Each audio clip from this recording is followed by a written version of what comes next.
Treasure Hunting Weekend. Narito kami sa bundok ngayon ng ating mga katiats na nagpatulong para i-survey ang kanilang lugar. Napakagandang lugar ito.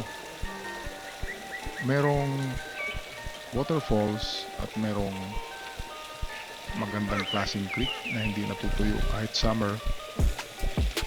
Kaya perfect ito na lugar para i-treasure hunt. Ayon sa kanilang kwento ay meron silang nakuha dito noon nang silang mahukay dito sa ibabaw. Sa lugar na yan ay meron silang nakuha ang mga pinakalawang na gamit ng mga sundalong Hapon. Kaya sila ay nag-speculate na meron talagang nakabaon na item. Ang lugar na ito ay malalapad ang mga bato. Tinatawag na palanas or dapanas. Kaya most probably ang mga item kung meron man ay mga sucker deposits, mga individual soldiers, yung mga ibinaon or isinuksok lang sa mga butas ng bato tapos tinakpan muli ng semento. Katulad ng nakita namin nung nakaraang video natin, noong isang araw ay may nakita kaming malalim na bilog na butas na hanggang siko, 2 feet ang lalim ng butas na pwedeng paglagyan ng mga deposito na maliliit, sucker deposits. Kaya ganun na klase ang mga pagbaon dito, mga sinuksok sa chamber ng mga malalapad na bato na tulad ng ganito. Kaya napakalaging litrang Y na yan. Yan ay hindi lupa, yan ay palanas, bato yan, at merong minarka na napakalaking Y. Kaya sigurado may big deposit dito. Merong tunnel pero wala nang tayong time maghanap pa sa tunnel dyan, kasi hinahanap natin ay mga small deposit lang. Pero promising ang lugar na ito. Baka mabalikan natin ito kung merong oras, merong panahon, kasi napakalayo ng lugar na ito. Shout out nga pala sa lahat ng ating katiats na kasama ko dyan. Sandali lang ako na ang pumunta dyan. Parang ano lang, kidlat. Pero at least nakasama ko yan ay mga subscribers ko. Subscribers natin sa ating channel. At hindi ko alam na nanonood pala sila sa ating channel. Na nang magkausap kami, sabi nila ay subscribers daw sila. Kaya salamat sa lahat ng nariyan. Kung napanood nyo ang video, ito yung pinaka the best na time na magkasama tayo. At ito, pinaka the best marker ito na nakita namin dito sa creek. Yan yung mga letra, pero hindi tayo tiyak kung gawa ng Hapon yan o gawa ng naliligo dyan. Pero sino ba namang maliligo dyan? Ang layo-layo ng bundok na ito. Merong marka dyan, 6 na letra na English alphabet. Gumagamit din kasi ang Hapon ng mga alphabet letters. Dito may kanji sign dyan, kanji na pagkasulat, pero ano na siya, itong distorted na. Ayan o.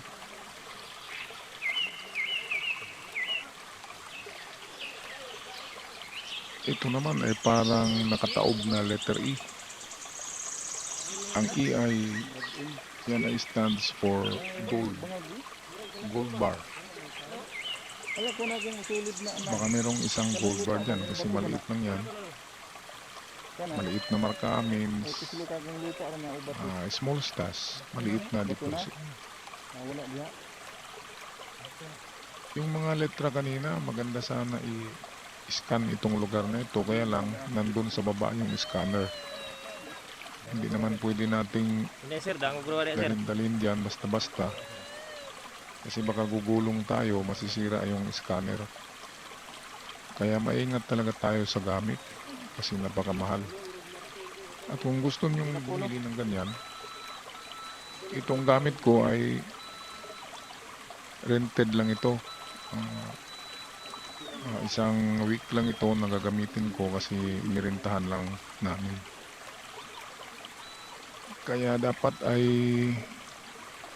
2 beses, 1 linggo lumabas para sulit. Okay, kasi 3 linggo lang yata o 1 buwan na marirentahan ito.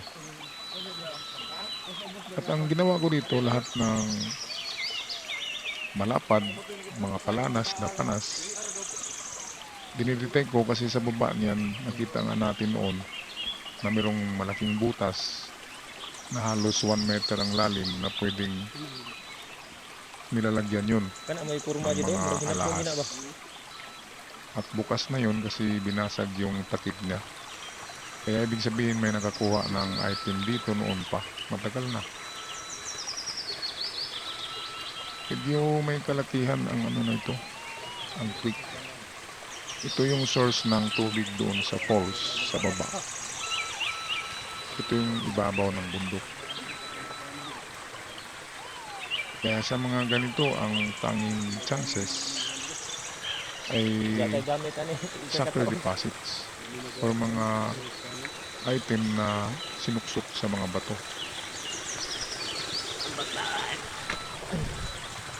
Yan, kaya naman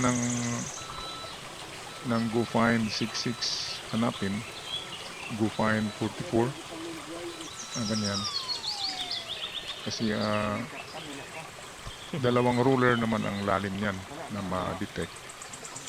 So maganda siya sa mga treasure inside the rock. Makapag-identify kasi siya. Kung narinig nyo, ingay ng ingay siya. Pero nakikita natin sa kanyang monitor na hindi gold, Signada na sir, hindi bagi rin papilit precious ra sir. item. Iron lamang ang makikita natin na na-detect. So ibig sabihin bato na merong iron, Oh, yun. iron content yung mga bato dyan. Yun ang maganda sa detector na makapagbasa ng ginto or iron or silver. Kaya lang may medyo mababaw lang ma-detect niya, kaya pang ano lang siya. Ganito mga batong dapanas, Gitabunan ra tog palanas, semento sir. treasure inside the rock. Mm. Maliit na mga deposit. Grabe no.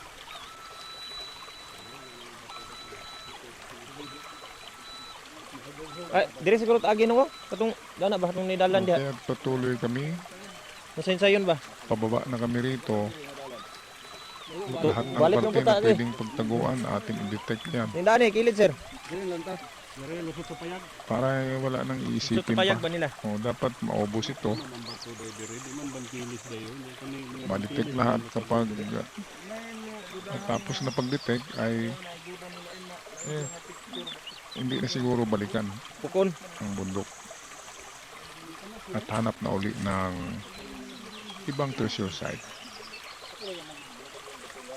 Ang pag-treasure hunting ay parang pangingisda yan. Nangingisda ka. So kung nangingisda ka, dapat palipat-lipat ka ng lugar. Kasi ang isda ay lumilipat-lipat din. Ang mga ginto ay nakakatag yan. Iba't ibang lugar. Kaya kung sa isang lugar nakuha na, ay wala tayong swerte doon. Kaya lipat na naman. Andi nang lipatan yun na lugar, nakuha na rin. Kaya lipat na naman ng ibang lugar. Ganyan talaga. More places, more chances na makatagpo kayo ng mga nakabaon na natira. Kung 1970s lang ngayon ay marami tayong makuha. Kasi 1970s na uso ang treasure hunting sa kapanahonan ni FM. dating presidente. Kaya nga Oh. marami siyang nakuha kasi nasa intact pa yung mga treasure sa mga Naog ni sa bus. Naog. lugar na nakabaon. Pagdating ng 80s, dumadami ang treasure hunters, 90s, hanggang sa 2000 at hanggang sa ngayon, mas lalo na. Kasi napakaraming gadget na magagamit ngayon kaya 10 tao ay mayroong isang treasure hunter sa panahon ngayon. Yan ang ratio. So 1:100. I make that 1:10. 10 tao, isa yung treasure hunt. Kaya mukhang mauubos ang treasure ngayon kasi maraming gadget ngayon eh. May mga Ano sa scanners, kawayan? meron ding scammers.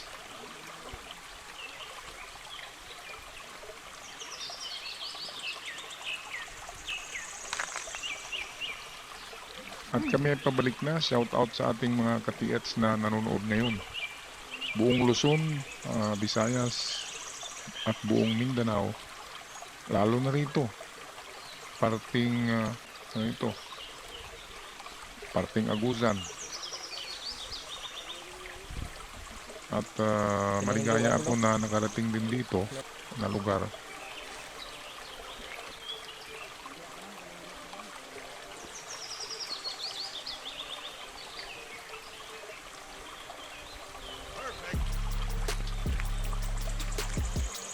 At kami ay pabalik na sa baba. Kung napansin nyo, talagang paakyat ang lugar na ito. Masakit ng tuhod ko dito. At kung gusto nyo palang bumili ng mga gamit sa ating suking tindahan, Bourbon Electronica sa Cavite, Metro Manila, tawagan nyo lang si Roniel. Roniel Bourbon sa kanyang numero 097566753030. Magtanong lang kayo doon. Pwedeng tumawag para magtanong lamang at mag-inquire ng mga presyo. Banggitin nyo lang ang aking channel, ang aking pangalan, The Surigao Sun or The Golden Boy, para mabigyan kayo ng konting discount. Ang konting discount na yan ay magiging malaki yan na discount kapag malaking halaga na item ang bibilhin nyo. Katulad ng mga scanners, ang 2 to 3% discount ay malaki na yan kapag malaking item ang bibilhin nyo. Okay, so tawag lang kayo kay Roniel sa numero. At ito amin ngayon, i-scan itong lugar dito sa baba. At titingnan namin kung merong masagap na signal. Ang scanner naman ay kahit saang lugar ay merong pula. Ang pula ay hindi yan ginto kaagad. Ang pula can be minerals, magnetic rocks. Pero nababasa ito ng scanner ang value ng inyong na-scan. Katulad nitong LB16 ng Proton, magandang scanner ito. So may na-detect dito, may na-scan pero mababa ang kanyang value, kaya hindi muna tayo mag-speculate. Okay, so hanggang sa muli mga ka-TH.